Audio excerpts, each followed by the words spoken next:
Shalom semuanya, senang kembali dalam program Living in Wisdom. Kita bisa melanjutkan pembahasan materi soal akhir zaman.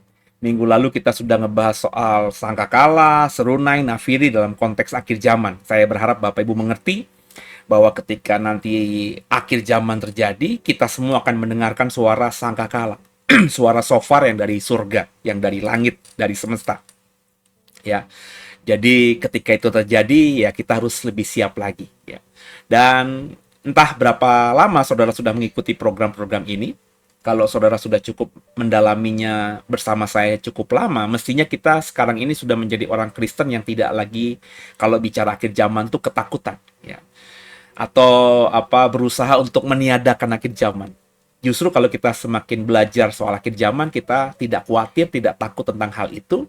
Justru kita akan siap menghadapinya karena bagi orang percaya akhir zaman itu bukan penghukuman, ya, tapi akhir zaman itu harus terjadi karena Tuhan ingin memberi yang terbaik buat kita orang-orang yang percaya kepadanya, ya. Jadi saya berharap kita terus antusias belajar materi-materi tentang akhir zaman ini. Sekarang kita akan ngebahas soal apa? Mari siapkan hati kita semuanya. Ya, kita akan ngebahas soal hubungan perang dan akhir zaman menurut Alkitab.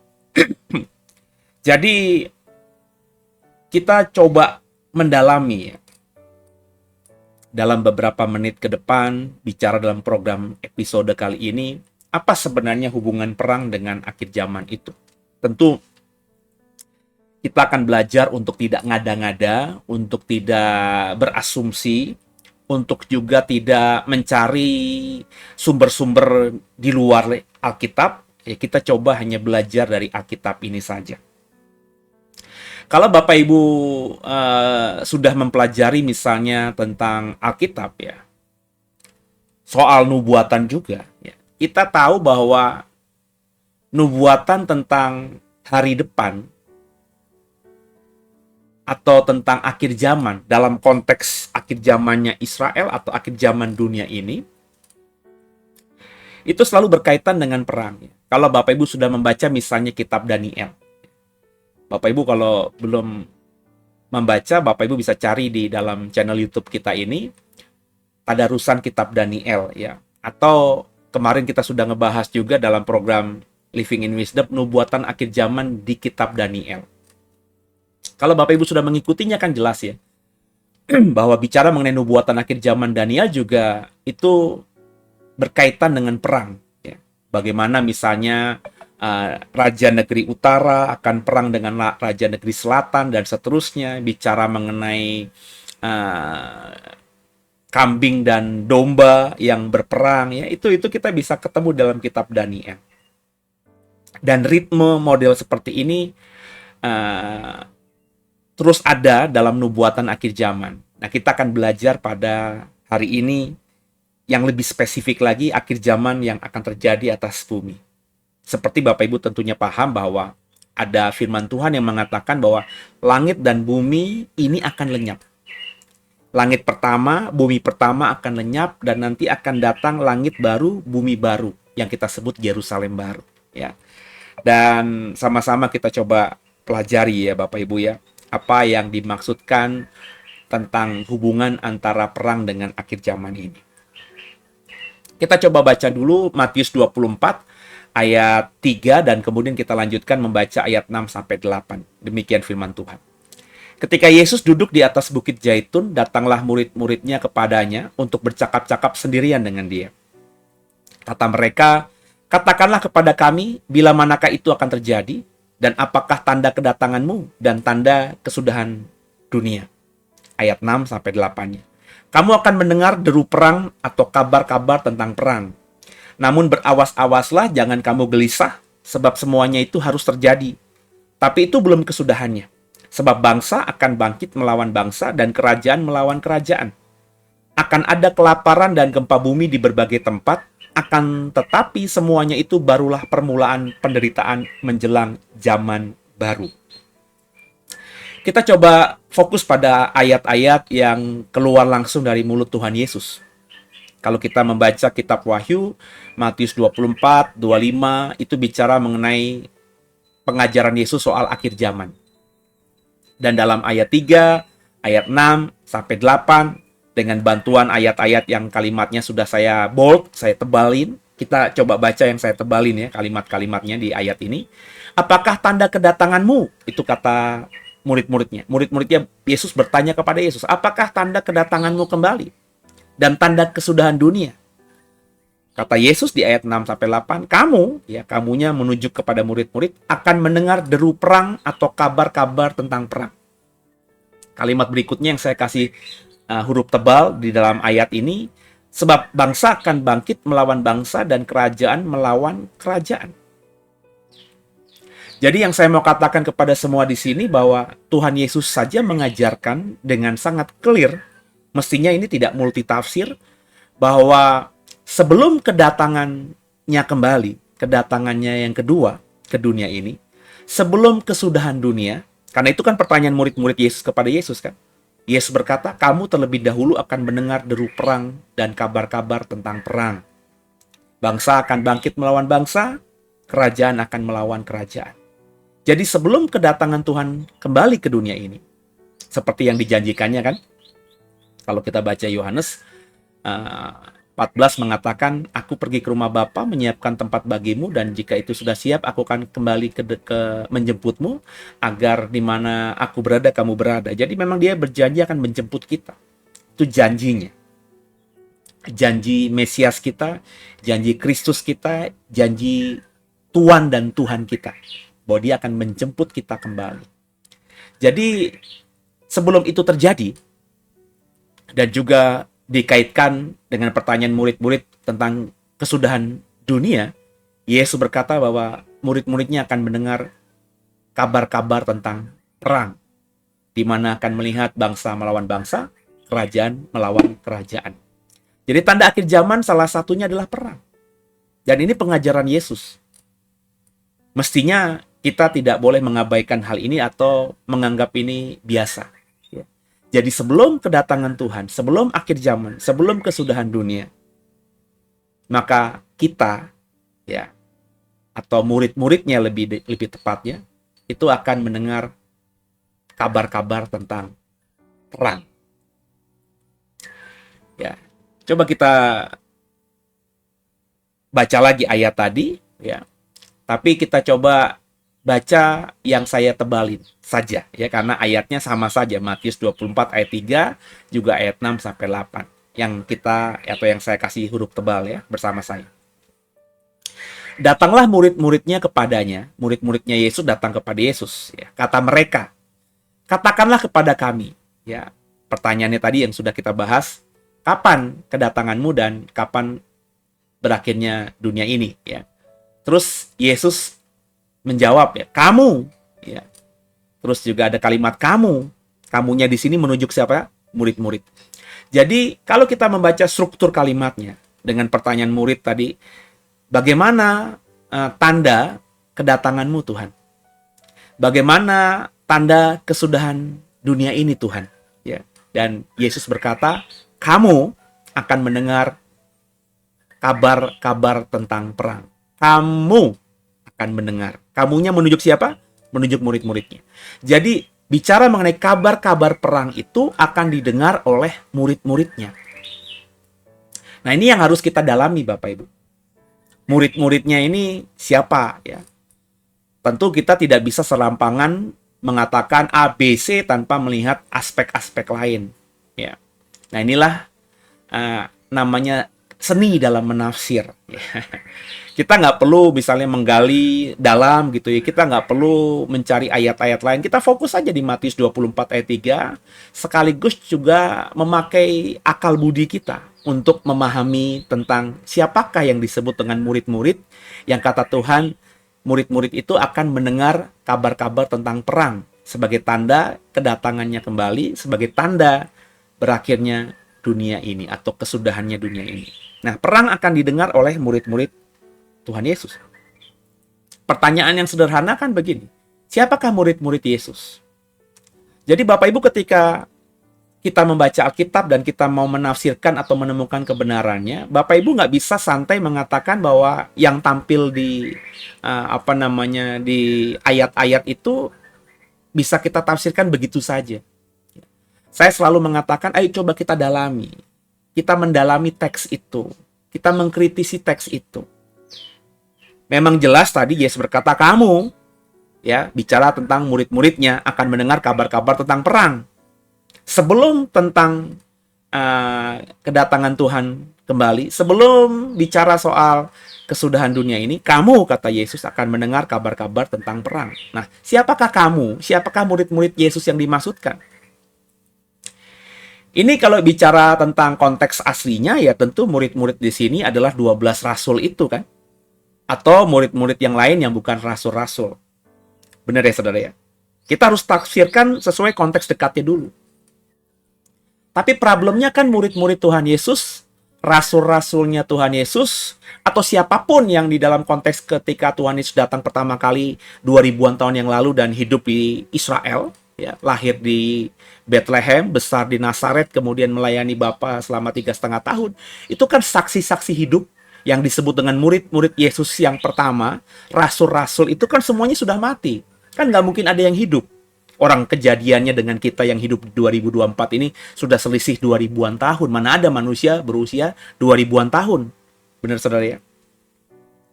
Jadi, yang saya mau katakan bahwa murid-murid Tuhan Yesus di sini tentu tidak bisa bicara atau kita tafsirkan sebagai rasul-rasul Yesus, 12 orang itu. Sebab meskipun di zamannya mereka hidup, mereka mungkin mendengar kabar-kabar tentang perang, tapi itu bukan bicara mengenai kedatangan Tuhan. Sampai sekarang kita belum melihat, sejarah belum pernah mencatat kedatangan Tuhan kembali yang kedua. Sampai hari ini dunia pun masih ada. Sejarah tidak pernah mencatat sejak Yesus naik ke surga sampai sekarang di 2024 sudah terjadi kesudahan zaman atau manusia hidup sekarang ini sudah hidup di zaman yang baru, di dunia yang baru. Bukan langit dan bumi yang lama, tapi langit dan bumi baru. Tidak seperti itu. Artinya kesudahan dunia, kedatangan Tuhan yang kedua itu belum terjadi sampai detik ini. Berarti kita harus mendalami murid-murid Yesus di sini, atau kamu yang dimaksudkan Yesus itu siapa? Jadi, coba kita pakai logika kita. Jadi meskipun Yesus ngomong kepada murid-muridnya langsung dengan kalimat kamu, memang itu direct kepada murid-muridnya, tapi faktanya murid-muridnya sudah mati, tapi Yesus belum datang kembali, tapi dunia masih berjalan, belum ada kesudahan. Berarti bukan mereka kamunya di sini. Kalaupun itu murid-murid, bukan murid-murid yang dimaksudkan murid-murid Yesus yang pertama atau rasul-rasul. Tapi siapa? Yang pertama kita tafsirkan murid-murid Yesus dalam konteks Matius 24 ayat 3, ayat 6 sampai 8 itu bicara mengenai semua orang Kristen. Kristen kita tahu secara harfiah artinya adalah pengikut Kristus. Jadi artinya perang akan dirasakan seluruh dunia karena orang Kristen sudah tersebar. Jadi orang-orang Kristen kan hari ini di 2024 sudah tersebar. Bukan cuma hanya ada di Yerusalem, bukan hanya di tanah Israel saja. Sudah ada di Eropa, sudah ada di Asia, di Afrika, di Amerika, ya. Bahkan mungkin di wilayah Antartika, Australia, hampir sudah ada itu orang-orang Kristen. Jadi kalau murid-murid Yesus dalam konteks Matius 24, kamunya di sini bicara mengenai orang Kristen yang hidup di 2024, berarti orang-orang Kristen atau murid-murid Tuhan Yesus atau kamunya di sini sudah tersebar. Ada di seluruh belahan dunia. Berarti kalau kita memahaminya demikian, deru kabar-kabar tentang deru perang itu akan didengarkan oleh seluruh dunia. Karena orang Kristen hari ini, pengikut Kristen hari ini, sudah tersebar ke seluruh dunia. Begitu ya? Nangkap ya? Itu kalau kita menafsirkan murid-murid Yesus adalah semua orang Kristen. Tapi kalau kita lebih sempitkan lagi, bahwa kalimat kamu di situ merujuk pada murid-murid Tuhan Yesus, rasul-rasul yang berasal dari orang Israel, orang Yahudi, karena ketika Yesus memilih rasul-rasul dan murid-murid Yesus yang pertama itu nggak mungkin ada murid-murid yang di luar Yahudi. Ya, ada 1-2 tapi belum menjadi sesuatu yang masif. Baru ketika nanti zaman gereja, zaman Roh Kudus, zaman para rasul, kekristenan mulai tersebar sampai akhirnya lebih banyak orang yang tak bersunat yang menjadi Kristen daripada orang yang bersunat yang menjadi Kristen. Ya, tapi itu terjadi puluhan tahun setelah Yesus naik ke surga dan bahkan ratusan tahun kemudian. Jadi siapa murid-murid Yesus kalau kita pakai penafsiran tadi? Ya tentu adalah orang-orang Kristen yang berasal dari Israel, punya darah Yahudi. Seperti murid-murid Yesus, 12 rasul, itu adalah murid-murid Yesus, tapi mereka punya darah Yahudi. Artinya perang akan dirasakan oleh orang-orang yang tinggal di sekitar tanah Israel, khususnya murid-murid Yesus yang tinggal di Israel dan berasal dari Israel. Jadi perangnya, kabar-kabar tentang perang itu akan dirasakan oleh orang-orang Kristen yang tinggal di Israel. Jadi dua hal ini merupakan penafsiran yang paling masuk akal tentang siapakah kamu yang kata Tuhan sebelum kedatangannya, sebelum kesudahan dunia akan mendengar kabar-kabar tentang perang. Jadi bisa dua ini. Ya. Jadi siapakah yang atau apakah yang benar? Ya. Murid-murid Yesus kamunya itu adalah semua orang Kristen yang tinggal di dunia ini atau hanya orang-orang Kristen yang tinggal di Israel? Nah, ini tergantung bagaimana kita menafsirkannya. Ya.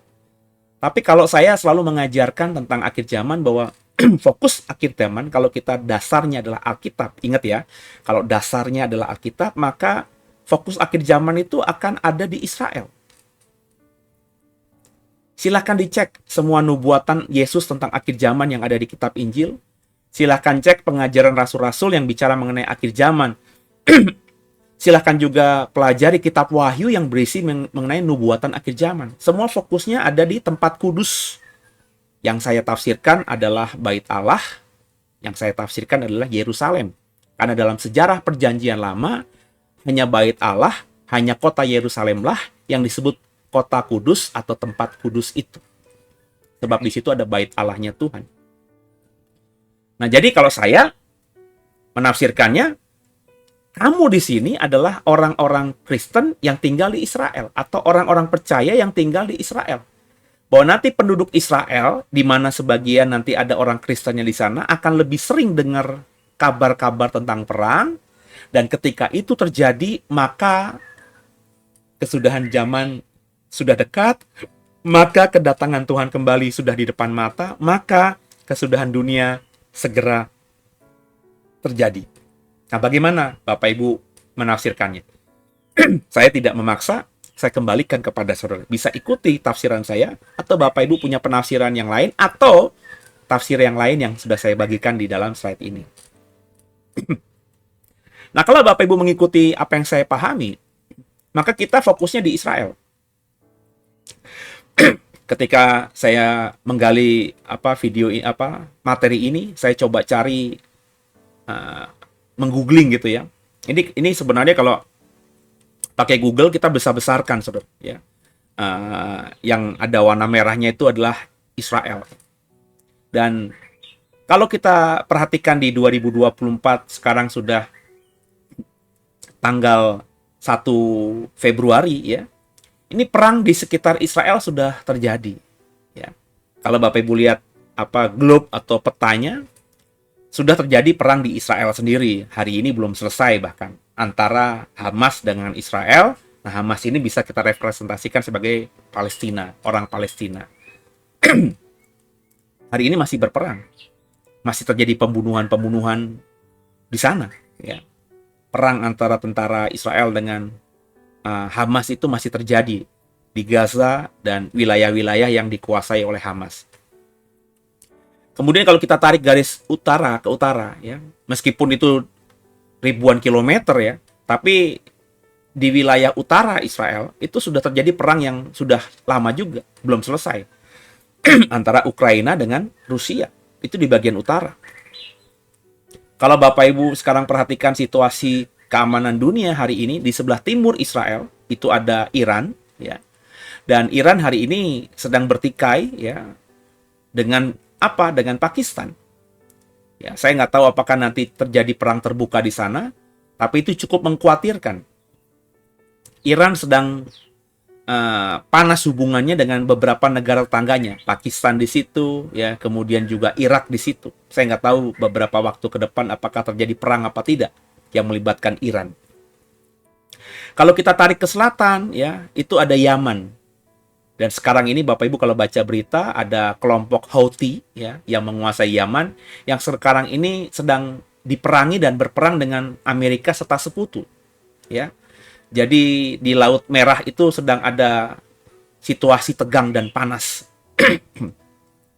di mana Yaman yang memang memiliki pantai di Laut Mati itu, ya, Laut Merah itu, maafkan saya, itu sedang memerangi, sedang menembaki, mengganggu kapal-kapal dagang yang melintasi di wilayah itu, karena mereka tidak suka apa yang terjadi pada Palestina yang sedang dihajar oleh Israel, dan mereka menyerang negara-negara atau kapal-kapal dagang yang dimiliki oleh negara-negara yang mendukung Israel, salah satunya Amerika, Inggris, dan sekutunya.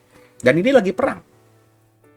Kalau Bapak Ibu tidak memahami atau tidak mendapatkan kabar karena mungkin Bapak Ibu fokus pada hal yang lain. Tapi kalau kita googling di internet, itu sedang terjadi situasi yang panas di Yaman.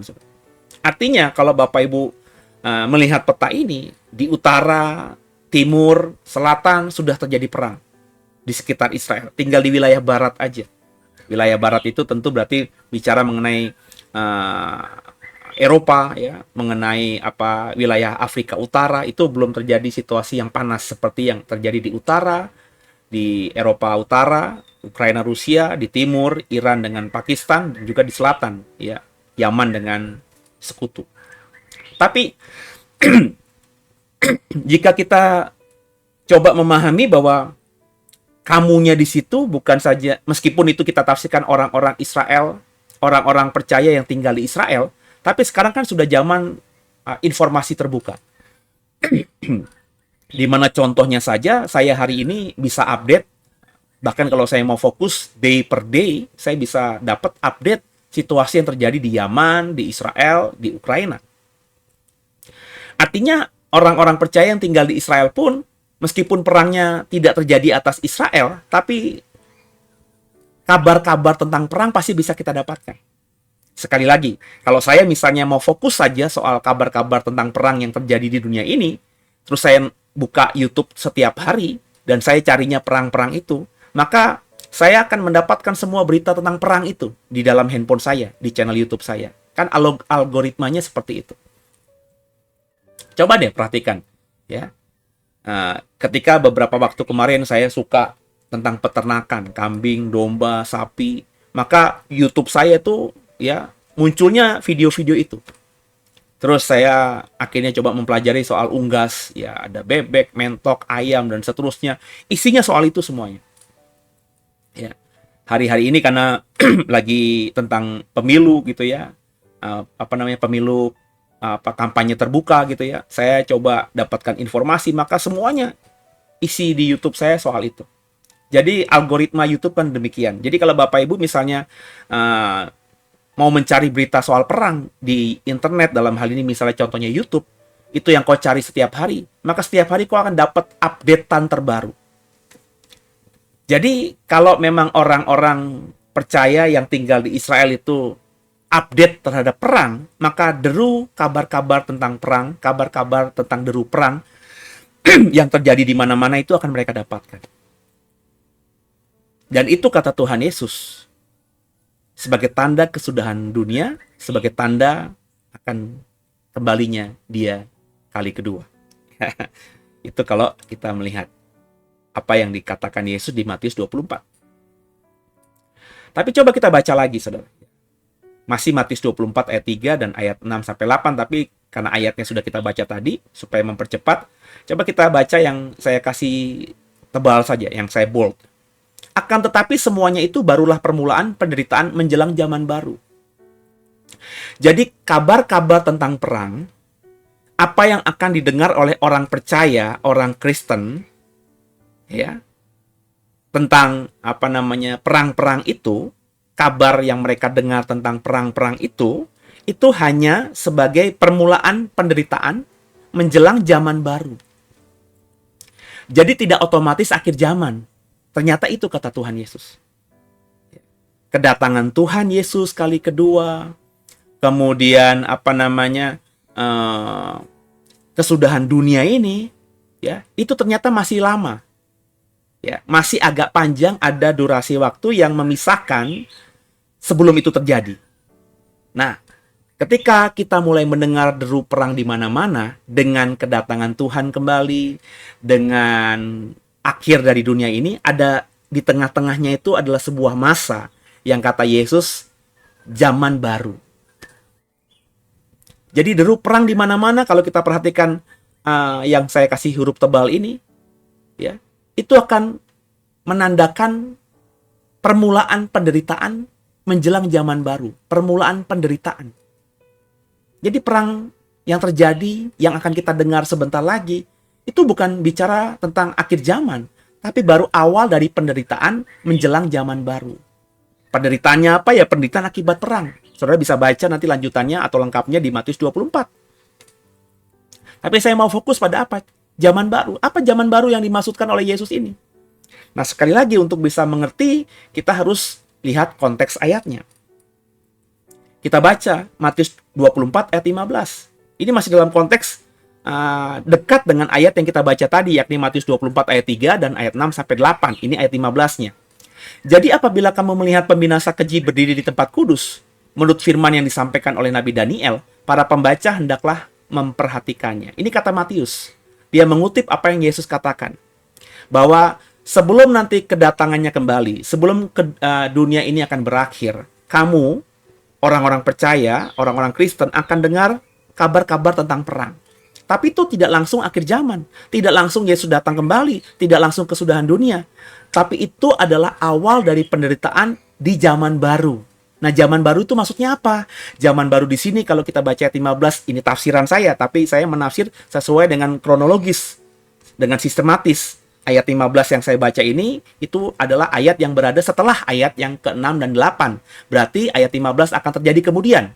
Inilah yang mungkin disebut dengan zaman baru itu. Apa? Yakni pemulihan tempat kudus, sekaligus berkuasanya pembinasa keji di situ. Inilah mungkin yang disebut zaman baru itu. Bahwa zaman baru adalah pemulihan tentang tempat kudus. Pemulihan tempat kudus itu, sudah saya jelaskan tadi, itu bicara soal apa? Bicara soal Yerusalem, bicara soal Bait Allah. Hari ini di 2024, Yerusalem belum dipulihkan. Kenapa? Bait Allah belum ada. Maka belum bisa dibilang tempat kudus. Yerusalem baru dibilang tempat kudus ketika Yerusalem sama seperti Yerusalem di zamannya Daud dan Salomo, terutama Salomo. Kenapa? Karena ada Bait Allah, ada ruang kudus, di mana Allah hadir di situ. Maka zaman baru itu zaman di mana bagi saya Yerusalem dipulihkan dan ada Bait Allah di situ. Tapi kalau kita membaca ayat 15 Matius 24 ini, keberadaan Bait Allah di situ itu juga menandakan berkuasanya pembinasa keji. Karena pembinasa keji dikatakan di ayat 15 ini berdiri di tempat kudus, berdiri di Yerusalem, berdiri di Bait Allah, atau paling tidak bahasa saya berkuasa atas Yerusalem. Mungkin yang menjadi penguasa tempatnya itu ya mungkin Perdana Menteri Israel, atau Presiden Israel, atau pejabat Israel. Tapi nanti saya tafsirkan, ini penafsiran. Yang namanya pembinasa keji itu akan berkuasa atas baik itu Perdana Menteri Israel, Presiden Israel, atau bangsa Israel sendiri. Jadi nanti Israel akan tunduk kepada pembinasa keji ini. Makanya dia bisa berdiri di tempat kudus. Dan itu bicara mengenai Yerusalem. Itu bicara mengenai Bait Allah. Jadi Bapak Ibu, inilah yang dimaksud dengan zaman baru itu. Jadi sebelum sampai di sini, ya, harus terjadi dulu orang-orang percaya di Israel akan mendengar kabar tentang deru perang di mana-mana. Nah, pembinasa keji itu tentu Bapak Ibu paham kalau sudah mengikuti khotbah saya. Itu adalah nama lain dari Antikristus. Jadi sebelum Antikristus berdiri di tempat kudus, yakni Yerusalem yang dipulihkan nantinya, dengan tanda ada Bait Allah di situ, ya. Jadi sebelum Antikristus nanti berdiri di Yerusalem yang ada Bait Allahnya, ya, dan akhirnya berkuasa di akhir zaman, ya, itulah yang dimaksud dengan zaman baru. Zaman di mana Antikristus berkuasa di tempat kudus. Dan itu akan terjadi sebelumnya orang-orang percaya di Israel akan dengar kabar-kabar deru perang di sekitar mereka. Jadi bisa dibayangkan nanti ada waktunya beberapa waktu ke depan, saya tidak bernubuat ya, saya hanya coba menafsirkan Alkitab, bahwa orang-orang yang tinggal di Israel itu akan cukup mengalami penderitaan, tanda kutip, karena perang ada di sekitar mereka. Mereka tidak bebas lagi. Mungkin tur ke Israel, ya, di mana ada pesawat-pesawat komersial dari beberapa negara yang membawa banyak rombongan ziarah rohani ke Israel itu sudah tidak ada lagi. Kenapa? Karena udara di sekitar Israel sudah berbahaya, karena sekitar Israel sedang berperang. Entah berperang langsung dengan Israelnya, atau seperti yang saya paparkan tadi, ada perang-perang yang tidak melibatkan Israel, tapi ada di sekitar Israel. Sehingga orang-orang Israel yang tinggal di Israel merasa terjepit gitu, karena di sekitar mereka ada perang di mana-mana. Ya. Jadi Bapak Ibu bisa pahami, perang Rusia dan Ukraina itu ya saat ini masih melibatkan dua negara, tapi dampaknya sudah dirasakan oleh negara-negara yang tinggal atau yang berada di sekitar Rusia dan Ukraina. Padahal mereka tidak sedang berperang, tapi karena perang itu begitu dahsyatnya, imbasnya ada. Nggak mungkin nggak ada. Ya. Nanti jika ada perang misalnya Papua New Guinea berperang dengan Timor Timur, misalnya gitu ya. Indonesia meskipun tidak terlibat pasti akan terpengaruh imbasnya. Nggak mungkin tidak. Kenapa? Karena Papua New Guinea dengan Timor Leste itu bertetanggaan dengan Indonesia. Kita sebagai tetangganya pasti akan lumayan mengalami dampak dari perang dua negara yang berbeda itu. Jadi yang saya mau katakan kepada semua saudara, ini nanti yang terjadi. Dengan kalimat nubuatan Yesus, pembinasa keji akan berdiri di tempat kudus, saya menafsirkan, kalau Bapak Ibu ikuti khotbah saya atau seri pengajaran saya soal Gog dan Magog, silakan cari di channel YouTube ini. Saya menafsirkan bahwa yang namanya antikristus itu adalah juru selamat bagi Israel. Kenapa? Karena lewat kepemimpinannya, Israel akan berdamai dengan negara-negara sekitar, dan kemudian Israel akan punya bait Allah. Jadi nanti di wilayah yang namanya Dome of the Rock itu, ya, yang ada masjid ketiga terbesar yang diakui oleh umat Muslim itu, di sekitar itu, di situs yang memang dulunya dipercaya bait Allah Israel berdiri, itu juga akan dibangun bait Allah nantinya. Dan yang bisa menghadirkan bait Allah kembali itu adalah salah satu tokoh yang utamanya adalah antikristus. Makanya dikatakan tadi, antikristus berdiri di tempat yang kudus, pembinasa keji berdiri di tempat yang kudus. Dan orang Israel melihatnya. Kenapa? Karena menganggap dia adalah juru selamatnya, penolongnya, sehingga situasi dunia di zaman itu bagi mereka aman dan mereka bisa beribadah kembali. Jadi ada dua rumah ibadah yang besar nanti yang berdampingan, yang saya tafsirkan itu akan membuat Israel dengan Palestina dalam kurun waktu tertentu akan berdamai. Israel dengan dunia Arab akan berdamai. Israel dengan dunia Islam akan berdamai. Dan itu andil dari antikristus. Nah, di sekitar Israel dan dunia akan penuh dengan perang di mana-mana sebelum zaman itu. Dan setelah kita masuk zaman baru, maka kita akan segera masuk ke dalam akhir zaman. Jadi zaman baru, zaman pemerintahan antikristus harus kita lewati dulu, baru kita masuk ke dalam akhir zaman. Nah, sebelum kita masuk di zaman baru, zaman pemerintahan antikristus itu, kita akan dengar deru perang di mana-mana, khususnya orang percaya yang tinggal di Israel. Nah, kalau bicara mengenai perang di sekitar Israel itu perang apa? Nah, ini tafsiran saya kembali. Sebelum zaman baru, perang besar yang terjadi dan melibatkan Israel secara langsung, ya, adalah perang Gog dan Magog. Jadi orang-orang percaya yang tinggal di Israel itu bukan saja mendengar deru perang di sekitar mereka, tapi mereka juga akan mengalami perang, tapi bukan perang dengan Palestina atau Hamas. Sebab yang saya baca di Alkitab, nubuatan soal akhir zaman, ya, meskipun pasti nanti akan berperang juga dengan negara-negara tetangganya Israel ini, tapi negara tetangganya itu hanya jadi pengikut. Ya. Perang besar yang terjadi terhadap Israel justru akan melibatkan sebuah negara yang berasal dari wilayah yang cukup jauh dari Israel. Nah, kalau Bapak Ibu sudah mendengarkan khotbah saya soal Gog dan Magog, tafsiran saya masih sama. Saya belum berubah. Ya. Seperti yang saya sampaikan mungkin berapa ya? Ya 8 atau 9 tahun yang lalu sebelum Donald Trump terpilih jadi presiden di periode yang lalu. Saya sudah khotbahkan itu. Belum berubah. Saya masih memahami yang sama. Dan perang Gog dan Magog ini bukan Gog dan Magog yang ada di kitab Wahyu, tapi Gog dan Magog yang ada di kitab Yeskiel. Saya baca buat saudara, Yeskiel 38 ayat 3, lalu ayat 14-16. Beginilah firman Tuhan Allah, lihat aku akan menjadi lawanmu, hai Gog, raja agung negeri Mesek dan Tubal. Sebab itu bernubuatlah, hai anak manusia, dan katakanlah kepada Gog, beginilah firman Tuhan Allah. Ketika umatku Israel sedang diam dengan aman tentram, pada waktu itulah engkau akan bergerak dan datang dari tempatmu dari utara sekali. Engkau dengan banyak bangsa yang menyertai engkau. Mereka semuanya mengendarai kuda, suatu kumpulan yang besar, suatu pasukan yang kuat. Engkau bangkit melawan umatku Israel seperti awan yang menutupi seluruh bumi. Pada hari yang terkemudian akan terjadi hal itu. Dan aku akan membawa engkau untuk melawan tanahku, supaya bangsa-bangsa mengenal aku. Pada saat aku menunjukkan kekudusanku kepadamu di hadapan mereka, hai Gog. Perhatikan, saya kasih huruf tebal ayat-ayat ini. Hai Gog, ketika umatku Israel sedang diam dengan aman tentram. Kok bisa diam dengan aman tentram? Saya bilang tadi, ada kedamaian. Munculnya si pembinasa keji, antikristus, yang saya tafsirkan menjadi juru selamat bagi Israel. Dengan adanya perdamaian antara Israel dengan mungkin Palestina, dunia Arab, dan dunia Muslim.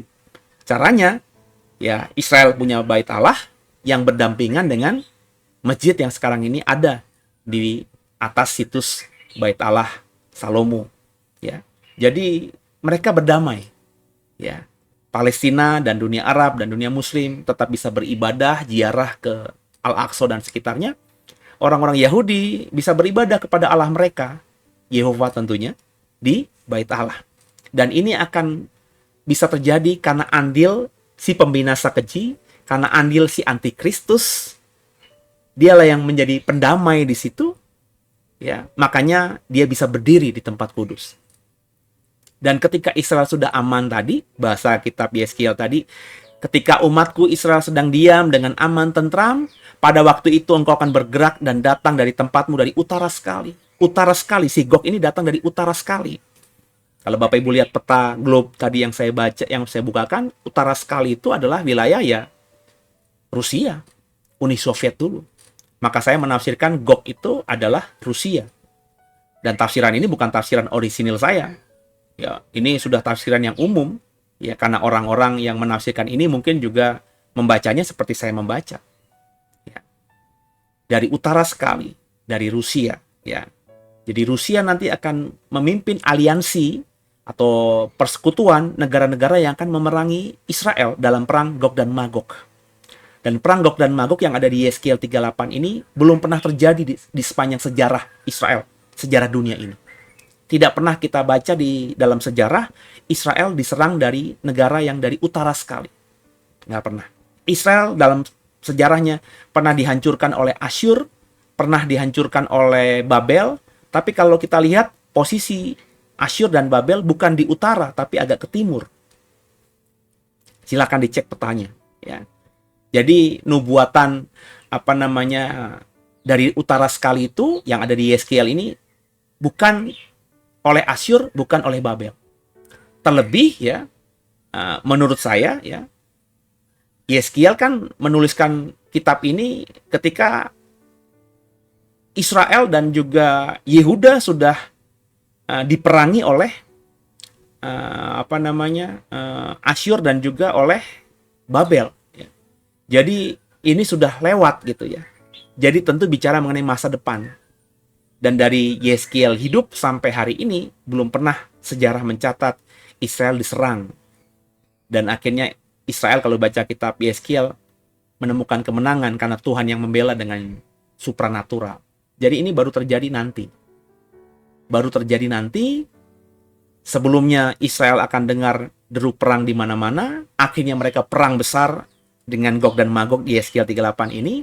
Kemudian ketika itu terjadi, baru nanti akan memasuki penderitaan di zaman baru. Di zaman ketika antikristus berkuasa. Jadi Bapak Ibu bisa lihat kronologisnya. Ya. Bisa melihat juga bagaimana penafsiran saya. Jadi ini yang terjadi atas Israel. Nah, jika Gog dan Magog terjadi, perang di Yesaya 38 terjadi, maka kita akan segera masuk ke zaman baru. Zaman pemerintahan antikristus atas dunia, di mana itu adalah awal dari penderitaan atau murka Allah atas dunia ditumpahkan. Dan baru ketika itu sudah terjadi, maka Tuhan akan datang dan gak lama kemudian dunia ini akan berakhir. Langit yang pertama, bumi yang pertama akan lalu, dan datanglah langit baru, bumi baru, Yerusalem baru. Nah saudara, kekasih Tuhan, inilah yang bisa kita dapatkan dari hubungan antara perang dengan akhir zaman. Jadi Bapak Ibu, sekarang ini coba buka telingamu lebar-lebar, buka matamu lebar-lebar, dapatkan informasi terhadap apa yang terjadi di dunia ini. Kalau ada perang di mana-mana, coba berikan atensimu, ya, meskipun hanya beberapa saat saja, tapi kita paling nggak paham. Dan kita taruh dalam hati, ya Tuhan, deru perang sudah kudengar, aku harus bersiap. Ayo bicara pada dirimu, pada jiwamu, sehingga ketika nanti memang harus terjadi apa yang dinubuatkan Yesus terjadi, kita sudah siap. Kita sudah mempersiapkan jiwa kita, roh kita, tubuh kita, badan kita ini siap untuk menghadapi zaman itu. Sehingga kita nggak seperti orang yang sepertinya kaget-kaget dan seperti orang yang ketakutan. Karena kita tahu bahwa itu harus terjadi, dan ketika terjadi itu bukan penghukuman Tuhan atas kita, tapi justru karya anugerah yang akan Tuhan berikan kepada kita lebih besar lagi. Semoga diberkati, semoga paham, dan minggu depan kita lanjutkan materi soal akhir zaman lainnya.